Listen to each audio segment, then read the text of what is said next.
ఇవాల్టి వ్యవసాయంలో కూలీల కొరత వల్ల పంట ఏదైనా ప్రాంతం ఏదైనా సకాలంలో పనులు చేసుకోలేక చేసుకుంటే పెట్టుబడులు భారమై రైతుకు నికర లాభం శూన్యంగా ఉంటోంది. అధికంగా కూలీలు అవసరమయ్యే వరి పంటలో ఈ సమస్య మరీ ఎక్కువగా ఉంటోంది. వరి సాగులో కూలీల కొరతను అధిగమించేందుకు నేరుగా వరి విత్తే విధానానికి మళ్లడం మంచి పరిణామమే. ఈ విధానం వల్ల ఖర్చు తగ్గడమే కాక అదును దాటిపోతున్నప్పుడు నేరుగా విత్తుకొని సమయం ఆదా చేసుకోవచ్చు. ఆంధ్రప్రదేశ్లో జనవరి మొదటి పక్షం వరకు దాల్వ వరి నాటుకునే అవకాశం ఉంది. కూలీల సమస్య ఉన్న చోట్ల ఇంకా నారు పోయిన చోట్ల ఇప్పుడు డ్రమ్ సీడర్కు వెళ్లడం మంచిది. చౌడు నేలలకు ఈ విధానం అనుకూలంగా ఉండదు. డ్రమ్ సీడర్ విధానంలో నేరుగా వరి విత్తి సాగు చేసేటప్పుడు పాటించాల్సిన మెలకువలేమిటో ఆచార్య ఎన్జీ రంగా వ్యవసాయ విశ్వవిద్యాలయం, శ్రీకాకుళం జిల్లా రాగోలు వ్యవసాయ పరిశోధనా స్థానం ప్రధాన శాస్త్రవేత్త డాక్టర్ పాలడుగు సత్యనారాయణ నుంచి ఈరోజు తెలుసుకుందాం. నాటుకి ఇటీవల కాలంలో అనేక సమస్యలు మనం చూస్తూ ఉన్నాం.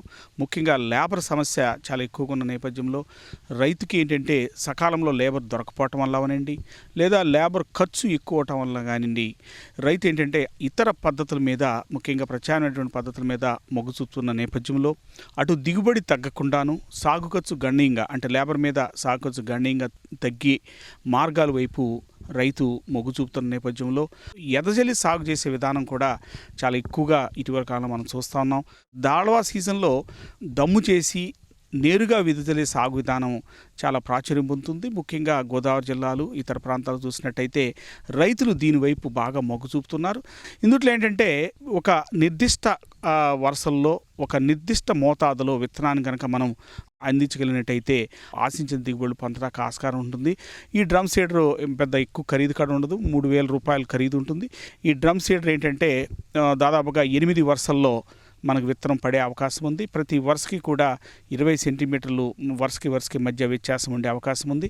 ఈ డ్రమ్ సీడ్లో విత్తనాన్ని మనం వేసుకునేప్పుడు ప్రధానంగా ఏంటంటే మొలకెత్తిన విత్తనాన్ని, అంటే మనం 20 గంటలు నానబెట్టి 18 నుంచి 24 గంటలు మండిగట్టినటువంటి విత్తనం, అప్పుడప్పుడే మోసు బయటకు వస్తున్నట్టు విత్తనం, అంటే ఎక్కువగా మొలకు వచ్చినట్టయితే కూడా ఈ డ్రమ్ సీడ్లో అది పనికిరాదు. కాబట్టి జస్ట్ అప్పుడప్పుడే మొలకొస్తున్నటువంటి విత్తనాన్ని మనం సుమారుగా ఒక ఎకరానికి 16 కిలోలు, అంటే అది వరి రకాన్ని బట్టి కూడా ఉంటుంది, సుమారుగా 16 కిలోలు డ్రమ్ సీడ్లో కనుక మనం వేసుకుని దాన్ని డ్రమ్ సీడర్ లాగటం వల్ల పొలం మొత్తం కూడా సమానంగా ఉంటుంది. కాకపోతే ఈ డ్రమ్ సీడర్ మనం వేసుకునే ముందుగా ఈ ప్రధాన పొలం యొక్క తయారీ కూడా చాలా ఇంపార్టెంట్. 3 నుంచి 4 సార్లు దమ్ము చేసి దాన్ని చదును చేసి ఒకరోజు గ్యాప్ ఇచ్చి, అంటే 1 సెంటీమీటర్ కంటే ఎక్కువగా నీరు ఉండకుండా ఉండాలి. దాదాపుగా ఏంటంటే బురద పొదును మీద డ్రమ్ సీడర్ను లాగినట్టయితే వెంటనే మనకు మొలకెత్తి అక్కడ విత్తనము సమానంగా వరుసల్లో కూడా ఉండేందుకు ఆస్కారం ఉంటుంది. డ్రమ్ సీడరు ఒక రోజుకి 3 ఎకరాల దాకా కూడా లాగవచ్చు.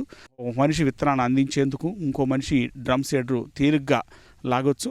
అదే కాకుండా ఎప్పుడైతే వరుసకి 20 సెంటీమీటర్లు మించి ఉందో దాంట్లో మనకి కోనావీటర్ లాంటి, అలాగే మెకానికల్ వీడింగ్ కూడా అవకాశం ఉన్నటువంటి పరిస్థితి ఈ డ్రమ్ సీడర్ ద్వారా కూడా మనం పొందగలుగుతాం. ఈ విధంగా డ్రమ్ సీడర్ను ఉపయోగించుకుని వరి సాగు చేసినట్టయితే దాదాపు ఒక ఎకరానికి 15 నుంచి 2,000 రూపాయల ఖర్చుతోటి విత్తనాన్ని ఎద ద్వారా వేసుకోవచ్చు.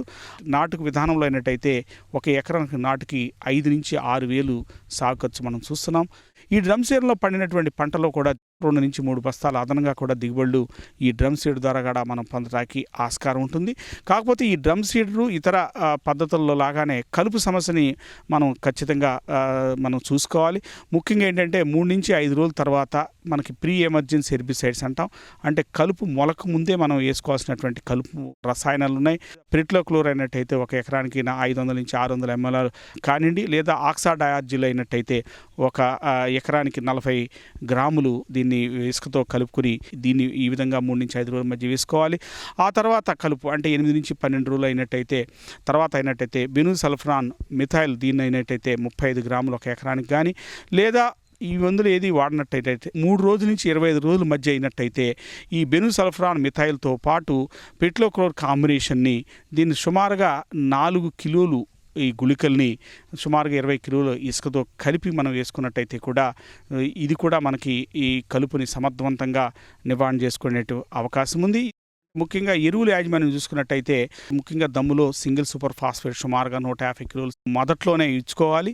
నాటిన తర్వాత ఈ చలి తీవ్రతను కూడా సమర్థవంతంగా తట్టుకుని బాగా దుబ్బు చేసే ఆవిష్కారం ఉంటుంది కాబట్టి భాస్వరం ఎరువుని ముఖ్యంగా దమ్ములోనే వేసుకోవాల్సినటువంటి ఆవశ్యకత ఉంది. కాబట్టి దాంతో పాటుగా డ్రమ్ సీడర్ లాగిన తర్వాత 7 నుంచి 8 రోజుల తర్వాత సుమారుగా ఒక 40 నుంచి 45 కిలోలు 50 కిలోల వరకు కూడా యూరియాని అలాగే 20 నుంచి 25 కిలోలు పొటాష్ని కలుపుకుని మనం వేసుకోవాలి. ఆ విధంగా సాంప్రదాయక నాటు విధానంలో 3 సార్లు ఏదైతే ఎరువులు వేసుకుంటామో నత్రజనిని డ్రమ్ సీడర్లోకి వచ్చినట్టయితే 4 సార్లుగా వేసుకోవాలి. అలాగే మేలైనటువంటి నీటి యాజమాన్యంతో పాటు అటు కలుపు యాజమాన్యం కూడా చేసుకున్నట్టయితే మంచి దిగుబడులు మనకి ఈ దాళ్వాలో ఈ ముఖ్యంగా డ్రమ్ సీడ్ ద్వారా పొందడానికి ఆస్కారం ఉంటుంది.